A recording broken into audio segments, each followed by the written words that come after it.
সুপ্রিয় দর্শক শ্রোতা ভাই বোন, দেশ কিংবা প্রবাস যে যেখান থেকে আমাকে দেখছেন, আপনাদের সকলকে সাদর আমন্ত্রণ জানাচ্ছি আমাদের এই অত্যন্ত গুরুত্বপূর্ণ সংক্ষিপ্ত লাইভ অনুষ্ঠানে। প্রিয় দর্শক, আপনারা সবাই ইতোমধ্যে জেনে গেছেন আমাদের এই প্রিয় দেশটিতে দীর্ঘদিন পর্যন্ত যে লুটতরাজ চলে আসছিল, যে নানামুখী অবিচার, বৈষম্য এবং অন্যায় আচরণ চলে আসছিল, সেটার বিরুদ্ধে সর্বস্তরের মানুষ দীর্ঘদিন পর্যন্ত তাদের মধ্যে যে জমে থাকা ক্ষোভ সেটা তারা প্রকাশ করেছে।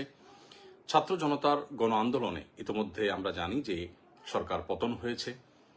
এই পুরো সাফল্যের যে মহানায়কেরা, বিশেষ করে আমাদের শিক্ষার্থীরা, তাদের সকলকে আমরা সকলে বিনম্র শ্রদ্ধা জ্ঞাপন করি। আল্লাহ রাব্বুল আলামিন তাদের সবাইকে এর জন্য সর্বোত্তম বিনিময় দান করুন এবং যে সমস্ত ছাত্র ভাইদেরকে বা যে সমস্ত নিরীহ নিরপরাধ মানুষদেরকে আমরা হারিয়েছি, যাদেরকে হত্যা করা হয়েছে, খুন করা হয়েছে, আমরা তাদের প্রত্যেকের রুহের মাগফিরাত কামনা করছি। আল্লাহ রাব্বুল আলামিন তাদের সবাইকে শাহাদাতের মর্যাদা দান করুন।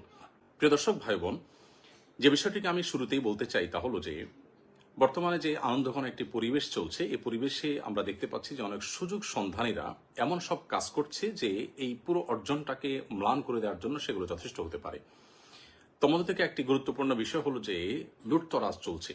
এমনকি আমরা সোশ্যাল মিডিয়ার কল্যাণে এও দেখলাম যে রাস্তাঘাটের লাইট পর্যন্ত মানুষ খুলে নিয়ে যাচ্ছে।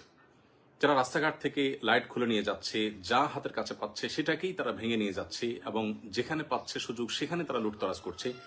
এরা কখনো এদেশের বন্ধু হতে পারে না, এরা দেশের শত্রু।